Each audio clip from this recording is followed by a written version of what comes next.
లక్షల లడ్డులను 90 కోట్ల లడ్డులను తయారు చేసి దైవద్రోహానికి పాల్గొన్నారు అన్న ఒక్క మాటతో మొత్తం వెంకటేశ్వర స్వామి క్షేత్ర మహిమనంతా కూడా నేలమట్టం చేసే విధంగా మాట్లాడింది మీరు అనేటువంటి విషయాన్ని గుర్తు చేస్తుంది. ఇప్పటికైనా కూడా మీరు మా మీద ఆవేశపడిపోయి ఇష్టం వచ్చినట్టుగా మాట్లాడడం కాకుండా దయచేసి ఆత్మావలోకనం చేసుకొని, ఆత్మ పరిశీలన చేసుకొని, అంతరాత్మను ప్రశ్నించుకొని ఏమిటి మనం చేస్తున్నది తప్ప కాదా? మీరే అంటున్నారు కదా, దైవద్రోహం చేసినటువంటి వాళ్లను దేవుడు మన జీవిత కాలంలోనే శిక్షిస్తాడు అని. మీకంటే దైవద్రోహం ఎవరు చేసినారు? ఆ కోట్ల లడ్డులో ఆవు కొవ్వు కలిపినారు అని అన్నదానికంటే అపవాదు ఏముంది? వెంకటేశ్వర స్వామి చూడడని చెప్పినారా? వినడని చెప్పినారా?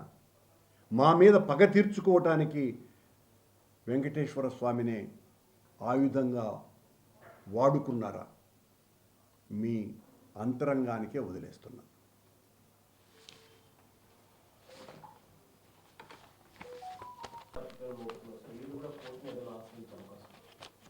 చెప్పాను కదండి, ఆశ్రయిస్తామని చెప్పాను. తప్పకుండా నిబంధనలు మార్చడం వల్ల సహకార రంగం పోటీ వెళ్ళలేకపోయింది. డైరీ చంద్రబాబు నాయుడు గారిని మోసేటువంటి మోతగాళ్ళు అనేటువంటి మాట ఏంటంటే, నందిని డైరీ ఒకసారి కూడా వీళ్ళు అవకాశం ఇవ్వలేదు అని. ఆ 13 నుంచి 19 వరకు నందిని అన్నటువంటి సంస్థ నా దగ్గర ఉంది. ఒక్కసారి కూడా పాల్గొల, not even a single time. మీరు విమర్శిస్తే సరిపోదు, ఎందుకు పాల్గొనాలా? సరళతరం చేస్తే పాల్గొలేకపోవటం ఎలా సాధ్యము? నీకు కఠినతరం చేస్తేనే అర్హతలు ఉన్నటువంటి సంస్థ సరళతరం చేస్తే నడిచి వచ్చేటట్టుగా అప్లై చేసుకుంటుంది కదా. చిన్న లాజిక్ మిస్ అయిపోతే ఎట్లా? 2014-19 చేయలేదు, మళ్ళీ చేసింది. మా హయాంలో చేసింది ఒకసారి. వాళ్ళు రాకపోతే ఎవరు ఏం చేయగలరు? ఎందుకు చేసి ఉండొచ్చు కదా. కఠినతరం చేసినా కూడా పాల్గొనేటువంటి శక్తి వాడికి ఉంది కదా. అంతకు పూర్వం ఉంది కదా. 2019లో పూర్వం ఉన్నటువంటి నిబంధనల ప్రకారం కూడా నందినికి అర్హత ఉంది కదా. మేము సరళతరం చేసిన తర్వాత కొత్తగా వచ్చినటువంటి సంస్థను ఒకదాన్ని చూపించమని కదా నేను ఇప్పుడు చెప్పింది. సరళతరం చేయటానికి ముందు పాల్గొన్నటువంటి సంస్థలు ఉన్నాయి, అవే పాల్గొన్నాయి. కఠినతరం చేసిన తర్వాతనే ఈ ఏఆర్ డైరీ అనేవాడు వచ్చినాడు. ఎవరైతే ప్రధానమైనటువంటి నిందితుడు ఉన్నాడో వాడు ఆ తర్వాత బాగా కఠినతరం చేసిన తర్వాతనే కదా వచ్చాడు. మీరు అప్పుడు సరళతరము కఠినతరము దానికి ఎట్లా సాధ్యమవుతుంది? అప్లై అవుద్ది మీ ప్రశ్నకి సమాధాన విషయము. దాదాపు 12 మంది టీటీడీ ఎంప్లాయీస్ కూడా దీంట్లో అక్రమాలకు పాల్పడ్డారు. వాళ్ళపైన చర్యలు తీసుకోవడం వల్ల అప్పటి పాలక మండలి కూడా కొంత వెసులుబాటు చూపించింది. ఏం వెసులుబాటు చూపించింది? సరిగ్గా పట్టించుకోవడం లేదని చెప్పి కూడా ఆరోపణ. అవన్నీ కూడా సిట్ తేలుస్తుంది కదా. అంటే ఇప్పుడు ఏదైతే చిన్న అప్పన్నకు ముందు అంటే అది ఉన్నప్పుడు వీళ్ళు నిందితులు అని ఒక విచారణ సంస్థ పేర్కొంటుందండి. అది పేర్కోల. పాలక మండలి కానీ, పాలక మండలి అధ్యక్షులు కానీ, ఎగ్జిక్యూటివ్ ఆఫీసర్ కానీ వీళ్ళు నిందితులు అన్నటువంటి విషయాన్ని ఎక్కడా సిట్టు పేర్కొనలేదు. ఉండుంటే మమ్మల్ని అందరినీ నేరస్తులుగా కేసులు పెట్టి జైల్లో వేసి ఉండేవాళ్ళు కదా. మీరు చెప్పండి. ఏదైతే ల్యాబ్ మైసూర్ ల్యాబ్ ఇచ్చిన రిపోర్ట్, మైసూర్ ల్యాబ్ ఒకసారి రిపోర్ట్ ఇచ్చింది కానీ దాన్ని పట్టించుకోకుండా అదే నెయ్యి కొనసాగించారు అనేది సిట్టు ఛార్జ్షీట్లో కూడా ఉంది. అవును, ఉందండి, ఉంది. అంటే ఏదైతే వైవి సుబ్బారెడ్డి గారు అధ్యక్షుడుగా ఉంది, అవును. అప్పుడు కల్తీ జరిగిందని రిపోర్ట్ వచ్చినప్పుడు ఎందుకు వీళ్ళు పట్టించుకోలేకపోయారు? ఎవరు పట్టించుకోలేకపోయినారు? సుబ్బారెడ్డి మరి ఎందుకు సుబ్బారెడ్డి గారిని కానీ ఎవరిని కానీ మీ సిబిఐ నేరస్తుడు వాళ్ళది తప్పు అని? చిన్నప్పన్న అనేవాడు తప్పు చేయలేదు అని మేమేం అనటం లేదే, మేమేం చెప్పటం లేదే. చిన్నప్ప ఎవరి మనిషి అనే దాని మీద ప్రశ్న ఉంది. అది సుబ్బారెడ్డి గారి మనిషి ఏమి కాదు, వేరే వాళ్ళ మనిషి అని కూడాను. చిన్నప్ప తప్పు చేసినాడు అనే దాంట్లో అనుమానమే లేదు, అందుకే జైల్లో ఉన్నాడు, ఇంకా బెయిల్ కూడా రాకుండా. ఇందులో సుబ్బారెడ్డి గారికి ఏం పాత్ర ఉంది అని, సుబ్బారెడ్డి గారి పాత్ర ఉంటే సిట్టే చెప్పేది కదా. చిన్నప్పన్ అనే వ్యక్తి సామాన్యుడు, అతని వెనక పెద్దోళ్ళు ఉన్నారు. ఆ పెద్దోడిని ఎందుకు చెప్పలేదు అంటే, మీరు అన్ని వ్యవస్థలని మేనేజ్ చేసేటువంటి అపారమైనటువంటి శక్తి సామర్థ్యాలు కలిగినటువంటి చంద్రబాబు గారికి సాధ్యం కానటువంటి స్థితి సాక్షాత్తు జగన్మోహన్ రెడ్డి గారినే జైలుకు పంపించి మా నాయకులందరినీ రోడ్ల మీద ఈడ్చుకెళ్ళి లోపలికేసేటువంటి మాకెట్లుంటుందండి శక్తి? దీనికి కూడా సమాధానం చెప్పాలి కదా మీరు. నేను హోమం చేస్తేనే నా మీద కేసు పెట్టినారు. ఇది కదా మీ పరిస్థితి, మీ బలం అది కదా.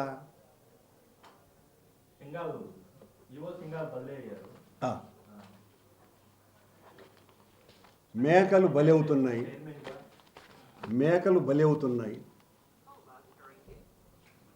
ఎందుకు బలి చేసినారు అది మీరు చెప్పాలా? సింగాల్ని ఎందుకు బలి చేసినారు?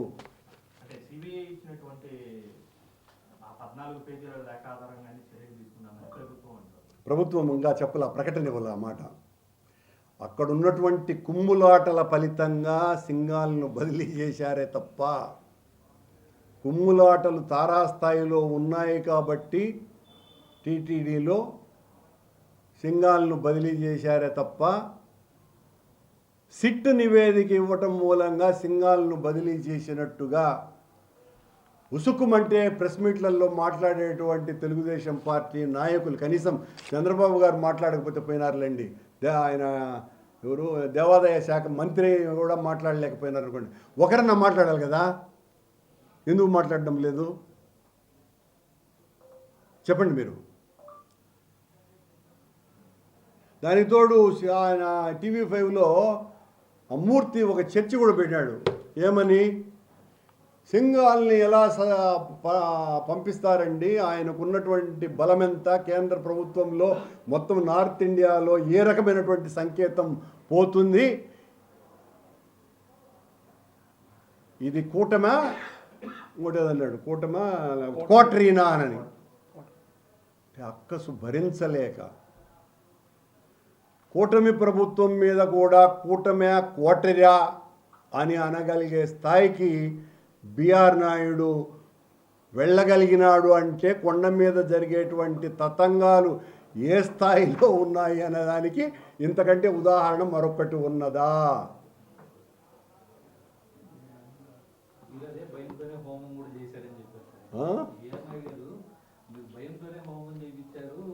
ఏం భయం? నాకేం భయమండి?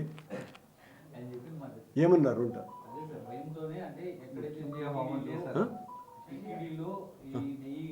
సంబంధించి కల్తీ వ్యవహారంలో ఆయన పైకి ఎక్కడ వస్తుందనేది ఒకటి భయం. రెండోది ఆయన చావు కూడా తీరుతోనే ఇదవుతుంది. ఏం పర్వాలేదు, నేను అటు పట్టించుకోలేండి, నేను చచ్చిపోతానని. ఆయన చచ్చిపోయే భయం ఆయనకు ఉంది కాబట్టి ఈ మృత్యుంజయ హోమం చేపిస్తున్నాడు అని చెప్పని కూడా ఆయన చెప్తారు. ఆయన అనుకున్నట్టే ఆయన చంపుతాడన్న భయంతో ఏమన్నా నేను చేసుకున్నానేమో.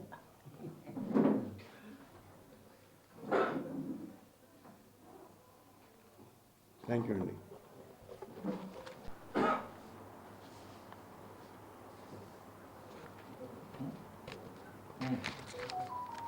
Okay sir. పత్రికా మిత్రులకు అందరికి కూడా నమస్కారం.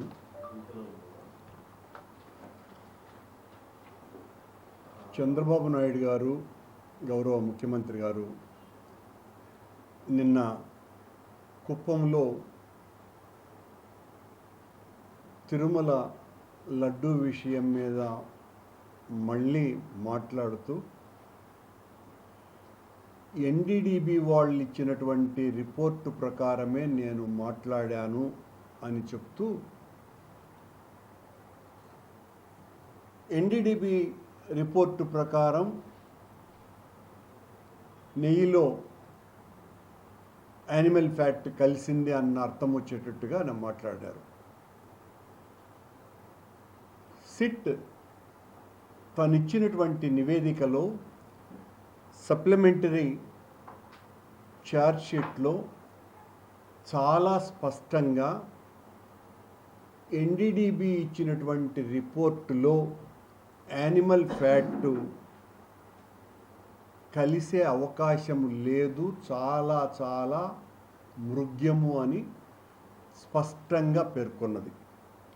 అలాగే వాళ్ళు ఎన్డీఆర్ఐ రిపోర్టు కూడా ఆ తర్వాత శ్యామలరావు గారు ఉన్నప్పుడు ఆ 4 ట్యాంకర్లు ఏదైతే ఉందో చంద్రబాబు గారి హయాములో ఏఆర్ డైరీ సప్లై చేసినటువంటి 4 ట్యాంకర్ల నెయ్యిలో ఎన్డీఆర్ఐ రిపోర్ట్ ఇచ్చినటువంటి దాంట్లో కూడా యానిమల్ ఫ్యాట్ అన్నది లేదు అన్నటువంటి విషయాన్ని స్పష్టంగా సిబిఐ తన సప్లిమెంటరీ ఛార్జ్షీట్లో పేర్కొన్నది. అయినా ముఖ్యమంత్రి గారు, తెలుగుదేశం, జనసేన పార్టీలు సిబిఐ తన నివేదికను కోర్టుకు సబ్మిట్ చేసిన తర్వాత పూర్తిగా ఆత్మరక్షణలో పడిపోయి తప్పు చేసింది మనమే అని వాళ్ళకు అర్థమైపోయి ఎదురుదాడికి ప్రయత్నం చేయాలన్న ఆలోచనతో రాష్ట్ర వ్యాప్తంగా నెయ్యిలో కల్తీ దొంగలు, లడ్డూ దొంగలు వీరేనని జగన్ గారు, మా నాయకుడు, నేను, సుబ్బారెడ్డి, మా ముగ్గురి ఫోటోలతో రాష్ట్రమంతా కూడా అనైతికమైనటువంటి ఫ్లెక్సీలను ఏర్పాటు చేశారు. దీని మీద కావాలనే అయినా కూడా జనం నమ్మే పరిస్థితి పోయింది కనుక ఉద్దేశ్యపూర్వకంగా పని కట్టుకొని యాదృచ్ఛికంగా కాదు, భావోద్వేగపూరితంగా కాదు, పక్కా ప్రణాళికతోనే వైఎస్ఆర్ కాంగ్రెస్ పార్టీ నాయకుల మీద ఏదో ఒక నెపం మోపి వాళ్ళ మీద దాడి చేయాలా అన్న ఆలోచనతోనే అంబటి రాంబాబు గారు తను అన్నటువంటి మాటలకు క్షమాపణలు చెప్పినా కూడా సహించలేకుండా చంద్రబాబు గారి ముఠా ఆయన ఇంటి మీదకి 3,000 మంది రౌడీ మూకలను పంపి, ఆ రౌడీ మూకలలో కూడా తెలుగుదేశం పార్టీకి సంబంధించినటువంటి కార్యకర్తలు, నాయకులే కాకుండా యాంటీ సోషల్ ఎలిమెంట్స్ని పురికొల్పి జోగి రమేష్ ఇంటి మీద, రాంబాబు గారి ఇంటి మీద దాడి చేయించిన మాట పచ్చి వాస్తవం. మేము రాంబాబు అన్నటువంటి మాటను ఏ రకంగానూ కూడా సమర్థించము. ఆయన చేసింది తప్పు, పొరపాటు అని చాలా స్పష్టంగా చెప్పటం జరిగింది. ఆయన కూడా అంగీకరించి క్షమాపణలు కోరటం జరిగింది. కానీ డైవర్షన్ పాలిటిక్స్లో భాగంగా భరించలేని చంద్రబాబు గారి పార్టీ, జనసేన పార్టీ ఈ రకంగా రాష్ట్రమంతా ఓ విధ్వంసకర రాజకీయాన్ని చేయటానికి దాన్ని సాకుగా తీసుకొని మా మీద దాడి చేస్తున్నది. సిట్ ఇచ్చినటువంటి రిపోర్టులో ఎక్కడ యానిమల్ ఫ్యాట్ కలపలేదు అన్నటువంటి విషయం తెలిసిపోయింది. మేము చాలా స్పష్టంగా చెప్పటం జరిగింది. సిబిఐ ఎంక్వైరీలో కల్తీ నెయ్యి జరిగింది అని వాళ్ళు రిపోర్ట్ ఇచ్చినారు. ఆ రిపోర్టులో ఎక్కడ కూడా ఆనాటి పాలక మండలి అధ్యక్షులు కానీ, పాలక మండలి సభ్యులు కానీ, ఉన్నత అధికారుల ప్రమేయం కానీ ఆ అవినీతిలో, ఆ కల్మషంలో వాళ్ళు భాగస్వాములు కాదు అన్న విషయం చాలా స్పష్టంగా తన సప్లిమెంటరీ ఛార్జ్ షీట్లో సిట్ పేర్కొన్నది. ఆ సిట్ నివేదికలోనే వాళ్ళు మరింత విస్పష్టంగా టీటీడీలో ఉన్నటువంటి కొద్దిమంది అధికారులు, టెక్నికల్ ఎక్స్పర్ట్స్, ఆ ఎక్స్పర్ట్స్ కూడా తెలుగుదేశం పార్టీ హయాం నుంచి ఉన్నటువంటి వాళ్ళే, అంతకు పూర్వం నుంచి కూడా ఉన్నటువంటి విజయభాస్కర్ రెడ్డి లాంటి వాళ్ళు, ఎప్పటి నుంచో టీటీడీలో పనిచేస్తున్నటువంటి అధికారులు, అలాగే నెయ్యిని సరఫరా చేసినటువంటి సరఫరాదారులు, వీళ్ళందరూ కుమ్మక్కై అవినీతికి పాల్పడి నెయ్యిలో కల్తీని వాడినారు అని వాళ్ళు చాలా స్పష్టంగా చెప్పినారు. దీనికి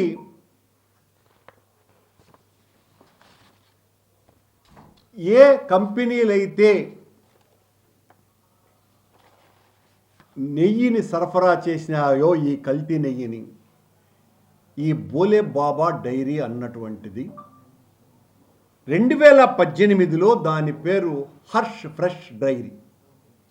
ఈ హర్ష్ ఫ్రెష్ డైరీ 2018లో చంద్రబాబు గారు ముఖ్యమంత్రిగా ఉన్నప్పుడు టెక్నికల్ శాంక్షన్ దానికి వచ్చింది. ఆ తర్వాత వాళ్ళు టెండర్ వేయటం జరిగింది. టెండర్ వేసిన తరువాత చాలా ముఖ్యమైనటువంటి విషయం, 291 రూపాయలకు కేజీకి టీటీడీ ఈ హర్ష్ ఫ్రెష్ డైరీ అనే బోలే బాబా డైరీ నుంచి టీటీడీ నెయ్యిని కొనుగోలు చేసింది. అంటే చంద్రబాబు గారి సమయంలోనే ఈరోజు నిందితుడుగా సిట్టు పేర్కొన్నటువంటి కల్తీ నెయ్యిని తయారు చేసిన ప్రధాన నిందితుడైనటువంటి బోలేబాబా డైరీ చంద్రబాబు టైంలో కూడా నెయ్యిని సరఫరా చేసింది అన్న విషయం సిట్టు స్పష్టంగా పేర్కొన్నది. అలాగే ఇంకొక నిందితుడుగా ఉన్నటువంటి ప్రీమియర్ డైరీ అన్నటువంటిది, వీడు కూడా, ఈ కంపెనీ కూడా కల్తీ చేసింది అన్న విషయాన్ని వాళ్ళు చెప్పినారు సిట్. ఇదే ప్రీమియర్ డైరీ 2013 నుంచి 2013లో 273 రూపాయలకు, 2016లో 332కు, 2016 సెప్టెంబర్లో 364 రూపాయలకు, ఏప్రిల్ 17లో ప్రీమియర్ డైరీ 411 రూపాయలకు, అక్టోబర్ 17లో ప్రీమియర్ డైరీ 378 రూపాయలకు, జనవరి 28, 2018 ప్రీమియర్ డైరీ 320 రూపాయలకు, ఆగస్ట్ 19 మేము అధికారంలోకి వచ్చిన తర్వాత 389 రూపాయలకు ఈ ప్రీమియర్ డైరీ చంద్రబాబు గారి టైంలోనే అత్యధిక సార్లు, దాదాపు 90% పైగా, ఈరోజు ప్రధానమైనటువంటి నిందితులలో ఒకరైన డైరీ సంస్థ అయిన ప్రీమియర్ డైరీ చంద్రబాబు టైంలో కూడా అత్యధిక సార్లు టీటీడీకి నెయ్యిని సరఫరా చేసింది. మరి దీనికి ఎంతసేపు డిఫెన్స్లో పడిపోయినటువంటి చంద్రబాబు నాయుడు గారు ఏమని మాట్లాడుతున్నారు ఈ రోజున? యానిమల్ ఫ్యాట్ కలిపినారు అని చెప్పిన తరువాత సాక్షాత్తు సుప్రీంకోర్టే మిమ్మల్ని మీరు ఇలా మాట్లాడటం మంచి పద్ధతా అని ప్రశ్నించి వాళ్ళు సిబిఐ నేతృత్వంలో సిట్టును ఏర్పాటు చేసినారు. అంతకు పూర్వం వీరు మాట్లాడడం జరిగింది. మొదట జూలై నెలలో 2024లో శ్యామలరావు గారు ఈవోగా వెజిటబుల్ ఆయిల్ కలిపారు అన్నటువంటి రిపోర్టు ఎన్డీడీబీ నుంచి వచ్చింది అని ఆయన చెప్పటం జరిగింది. ఆ తర్వాత ముఖ్యమంత్రి మాట్లాడిన సెప్టెంబర్ 18 తర్వాత సెప్టెంబర్ 23వ తారీఖున ఇదే శ్యామలరావు గారు ఎన్డీఆర్ఐ రిపోర్ట్ వచ్చింది, దాంట్లో అనిమల్ ఫ్యాట్ కలిపింది అని చంద్రబాబుకు వంత పాలుకుతూ చంద్రబాబు ఆయన చేత మాట్లాడించటం జరిగింది. కానీ సిట్ అంటే సిబిఐ ఎంక్వైరీలో అదే ఎన్డీఆర్ఐ రిపోర్టు మళ్ళీ పంపించిన తరువాత ఇలాంటి అనిమల్ ఫ్యాక్టరీ కలవలేదు అని వాళ్ళ ఛార్జ్ షీట్లో, మొన్న సప్లిమెంటరీ ఛార్జ్ షీట్లో వాళ్ళు చాలా స్పష్టంగా కోర్టుకు నివేదించినారు. ఇప్పుడు ఏం చెప్తున్నారు? చంద్రబాబును మోసేటువంటి ఈ పల్లకి మోతగాళ్ళంతా ప్రసార మాధ్యమాలు, ఈనాడు, ఆంధ్రజ్యోతి, మరి అనేక టీవీ5 ఇలాంటి ప్రసార మాధ్యమాలన్నీ కూడా సిట్టును ప్రశ్నిస్తున్నారు, సిబిఐని ప్రశ్నిస్తున్నారు. మీరు అలా చేయలేదే, ఇలా చేయలేదే, ఇలాంటి ఎంక్వైరీ చేయలేదే. ఎవరు చేయొద్దన్నారు? ఇప్పుడు కూడా చేయమని కోరుతాం మేము.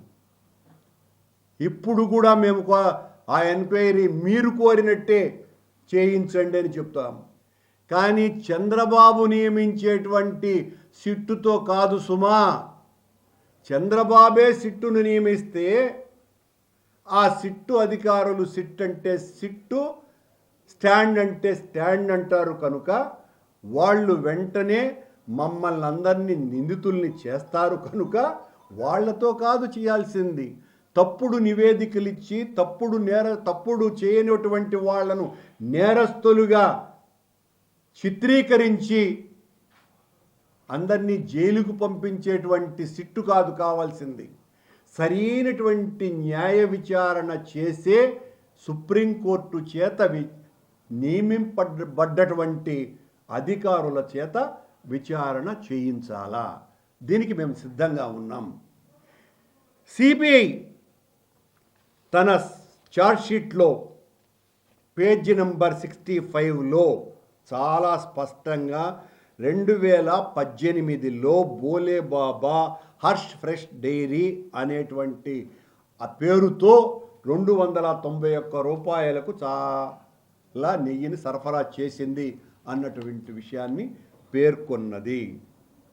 మేము వచ్చిన తరువాతనే ఆ బోలే బాబాను డిస్క్వాలిఫై చేయటం కూడా జరిగింది. మరొక కథనం వీళ్ళు రాస్తున్నటువంటిది ఏందిరా అంటే, వైఎస్ఆర్ కాంగ్రెస్ పార్టీ హయాంలో టెండర్ నిబంధనల్ని సడలించటం ద్వారా ఈ సంస్థలు వచ్చి ఆక్రమించుకొని కల్తీ నెయ్యిని తయారు చేసినాయి అన్నటువంటిది వీళ్ళు చెప్తున్నటువంటి ఆరోపణ. ఈ టెండర్ నిబంధనల్ని సరళతరం చేయకముందే హర్ష్ ఫ్రెష్ డైరీ నెయ్యిని సరఫరా చేసింది. సరళతరం చేసిన తర్వాత పాల్గొనేటువంటి అవకాశం ఎక్కడుంది? దానికి పాల్గొనలేదు కదా. పాల్గొనలేదు అంటే అంతకుముందే దానికి అర్హత ఉంది కదా. అలాగే ప్రీమియర్ డైరీ అంతకుముందే సరఫరా చేస్తున్నది కదా. మేము సరళతరం చేసిన తర్వాత కొత్తగా వచ్చిన సంస్థ కాదు కదా. అలాగే 2023లో నేను టీటీడీ చైర్మన్ అయిన తర్వాత కఠినతరం చేసిన తరువాతనే, నిబంధనలను అత్యంత కఠినతరం చేసిన తరువాతనే ఏఆర్ డైరీ అన్నటువంటిది టెండర్లలో పాల్గొనడం జరిగింది. వైష్ణవి డైరీ అన్నది కూడా ఆ తర్వాతనే పాల్గొనటం జరిగింది. మాల్గంగా అన్నటువంటిది కూడా. ఇక సరళతరం చేయటం ద్వారా కొత్తగా వచ్చి నెయ్యి కల్తీ చేయటంలో భాగస్వాములైనటువంటి సంస్థల పేర్లు ఒక్కటన్నా సిబిఐ పేర్కొన్నదా? సరళతరం చెయ్యటానికి కేంద్ర ప్రభుత్వం తీసుకున్న స్టార్టప్ కంపెనీలను మన స్థానికంగా ఉండే కర్ణాటక, తమిళనాడు, తెలంగాణ, ఆంధ్రప్రదేశ్లలో కొత్తగా డైరీ సంస్థలని ప్రమోట్ చేయాలన్న ఉద్దేశంతో మాత్రమే ఆ నిబంధనలని సరళం చేయటం తప్ప దాని ద్వారా కొత్తగా వచ్చిన కంపెనీ ఒకటి కూడా లేదు. ఒక కంపెనీ కూడా రాలేదు. కాబట్టి ఆ సరళతరం చేయటం మూలంగా వచ్చిన ప్రయోజనం ఏమీ లేదు. కాబట్టే కఠినతరం చేయటం జరిగింది. మేము ఆ నిర్ణయం తీసుకున్న తర్వాత చేసినటువంటి మంచి ఏంటి, అనేక రకాలైనటువంటి సాహి, గిర్, కాంక్రీజ్ లాంటి ఆవులను, ఉత్తమోత్తమైనటువంటి ఆవులను టీటీడీకి డొనేషన్స్ ద్వారా తెప్పించటమే కాకుండా ఏదైతే ఎన్డీడీబీ ద్వారా, ఎన్డీడీబీ అన్నటువంటి సంస్థను టీటీడీకి పరిచయం చేసిందే జగన్ గారి ప్రభుత్వం. అంతవరకు ఎన్డీడీబీ ద్వారా టెస్టులకు పంపించేటువంటి పరిస్థితి లేనే లేదు. ఎన్డీడీబీ ద్వారా 50 కోట్ల రూపాయల డొనేషన్ని స్వీకరించి టీటీడీ ఈ గిర్, సాహివాల్, కాంక్రీజ్ లాంటి ఆవుల ఉత్పత్తి కేంద్రంలో మొత్తం అన్నింటినీ కూడా ఆడదూడలనే పుట్టేటట్టుగా చేసి తద్వారా టీటీడీ సొంతంగా నెయ్యిని ఉత్పత్తి చేసేటువంటి కార్యక్రమాలకు పూనుకున్నదే జగన్మోహన్ రెడ్డి గారు.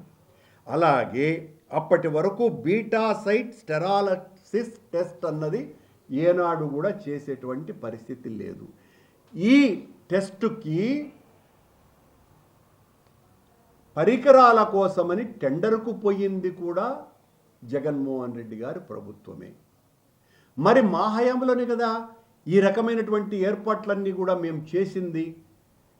సరళం చేయటం ద్వారా కొత్తగా వచ్చినటువంటి సంస్థలు ఏవి, తద్వారా నెయ్యి కల్తీ చేసినారు అన్నటువంటి ఏ విషయంలో బయటపడ్డది అన్న విషయం చంద్రబాబు నాయుడు గారు కానీ పవన్ కళ్యాణ్ గారు కానీ చెప్పకుండా సరళతరం చేయటం ద్వారా అన్ని కంపెనీలు వచ్చినాయి అని మాట్లాడుతున్నారు. సరళతరం చేయకముందే బోలే బాబా అనేవాడు టెండర్ వేసి ఉన్నాడు. సరళతరం చేయకముందే ప్రీమియర్ డైరీ 90% చంద్రబాబు టైంలో అంతా కూడా నెయ్యిని సరఫరా చేసింది. మేము కఠినతరం చేసిన తరువాతనే ఏఆర్ డైరీ, ఈరోజు ఏఆర్ డైరీ అనేటువంటి 4 ట్యాంకర్లను పట్టుకొని ఈ కల్తీకంతా కూడా కేంద్ర బిందువుగా మారినటువంటిది ఏదైతే ఉందో, ఇది కఠినతరం చేసిన తరువాత పాల్గొన్నటువంటి టెండరర్ ట్యాంకర్ల ద్వారా ఈ మొత్తం విషయం అంతా బయటకు వచ్చింది. ఈ 4 ట్యాంకర్లను కూడా టీటీడీ మళ్ళీ వాడింది ఇదే చంద్రబాబు నాయుడు గారి ప్రభుత్వమే. అది కూడా సిట్టు చాలా స్పష్టంగా పేర్కొన్నది కదా. ఏదైతే కల్తీ జరిగిందో అని రిజెక్ట్ కాబడ్డదో, శ్యామలరావు గారు రిజెక్ట్ చేసి పంపించినారో, ఆ రిజెక్ట్ చేసినటువంటి ఆ 4 ట్యాంకర్లని చంద్రబాబు ప్రభుత్వమే మళ్ళీ ఈయన చెప్పినట్టుగానే, ఒకవేళ అది యానిమల్ ఫ్యాట్ అని ఆయన చెప్పినాడు కదా, చంద్రబాబు యానిమల్ ఫ్యాట్ అన్నాడు, నెయ్యిలో అసలు నెయ్యి లేదు, మొత్తం అంతా కూడా యానిమల్ ఫ్యాట్ అన్నాడు. పంది కొవ్వు,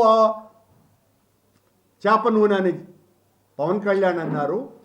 అన్నటువంటి ఆ 4 ట్యాంకర్లని వాడింది చంద్రబాబు గారి ప్రభుత్వమే.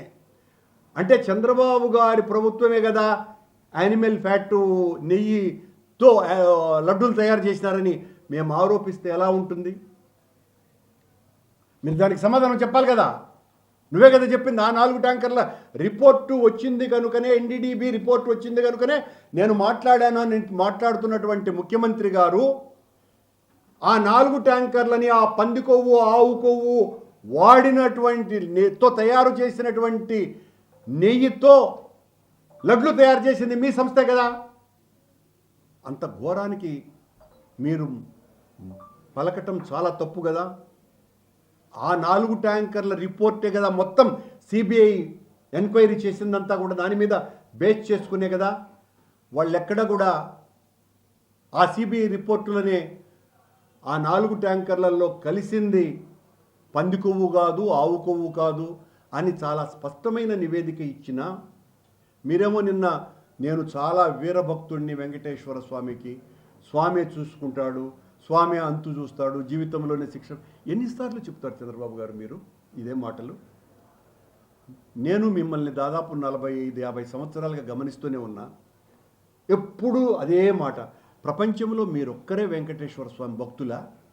ఇంకెవరు భక్తులు లేరా? మిగతా వాళ్ళంతా కూడా చెత్తవాళ్ళ? నేను వెంకటేశ్వర స్వామి భక్తుణ్ణి, నేను ఇలవేల్పును అంటే వెంకటేశ్వర స్వామి భక్తి పేరుతో వెంకటేశ్వర స్వామి లడ్డూను, వెంకటేశ్వర స్వామి యొక్క ఆచారాలను, వెంకటేశ్వర స్వామి యొక్క వైభవాన్ని, వీటిలన్నింటినీ రాజకీయానికి వాడుకునటమే మీ రాజకీయ నైజమా? మీరు నిజంగా భక్తులైతే ఏం చేయాలా? ఆ ఎన్డీడీబీ రిపోర్టు ఏమొచ్చిందయ్యా అని విచారణ సరిగ్గా చేయించుకోవాల్సినటువంటి పనిలా అధికారుల ద్వారా? మీరు ఆ మాట అనింది నిజమైతే సుప్రీంకోర్టు మిమ్మల్ని ఎందుకు మందలిచ్చింది? ఆ మాటకు సమాధానం లేదు. సుప్రీంకోర్టు మందలించి సిబిఐ ఎంక్వైరీ చేసిన తర్వాత 1.5 సంవత్సరాల పాటు మీరు ఇష్టం వచ్చినట్టుగా రోజు నెయ్యిలో మేము ఆవు కొవ్వు కలిపినామనే కదా మీరు మాట్లాడుతూ వచ్చింది. నెయ్యిలో కాదు, లడ్డూలో ఆవు కొయ్యి నెయ్యి కలిపినామనేగా, ఆ లడ్డులో మేము ఆవు కొవ్వు కలిపినామనే కదా మీరు మాట్లాడింది. మిమ్మల్ని ఆక్షేపించిన సుప్రీంకోర్టు సిబిఐని వేసిన తర్వాత ఇచ్చిన రిపోర్ట్ ఏంది? అందులో కల్తీ జరగలేదు అని. ఏది? ఆవు కొవ్వు కలపలేదు అని. కల్తీ జరిగింది అన్నటువంటి విషయాన్ని మేము అంగీకరించకుండా పోయిందేమి లేదే. కల్తీ మీ హయాములో కూడా జరిగింది కదా అనేదాన్ని ఒప్పుకోవాలి కదా మీరు. ప్రీమియర్ డైరీ మీ హయాంలో 90% ఉత్పత్తి చేసింది కదా, సరఫరా చేసింది కదా. ఈ బోలే బాబా మీ హయాంలో 291 రూపాయలకు గీ సరఫరా చేశాడు కదా. ఏదో వైసీపీ ప్రభుత్వంలోనే జరిగింది అనేదానికి మా మీద రుద్ది జగన్ గారిని, నన్ను, సుబ్బారెడ్డిని బొమ్మలేసి రాష్ట్రమంతా ప్రచారం చేయించి, ఏది మీరు చెప్పినటువంటి మాటలు తప్పు అని తెలిసిన తరువాత కూడా ఈ రకమైనటువంటి ప్రచారం చేస్తూ దాన్ని కూడా నమ్మటం లేదు జనము అనని హింసను ప్రేరేపించటం సబబా? రాష్ట్రంలో శాంతి భద్రతల సమస్యను తీసుకురావటం మంచిదా?